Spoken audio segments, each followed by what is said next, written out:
প্রতিষ্ঠানে দাঁড়াইছি সেটা আমার দাদার প্রতিষ্ঠান।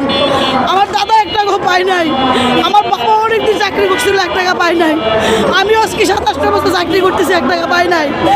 এইখানে হাজার হাজার শিক্ষক মারা গেছে, তাদের জীবনে তো কিছু দেয়ই নাই। যারা বেঁচে আছে নতুন প্রজন্ম, আমি বলবো তারা 3 প্রজন্ম, মানুষ তো 41 বছর বাঁচে না। এই 3য় প্রজন্ম কিভাবে বাঁচবে? ইবতেদায়ী নিয়ে ইবতেদায়ীর বেতন ছাড়া তারা কিভাবে বাঁচবে?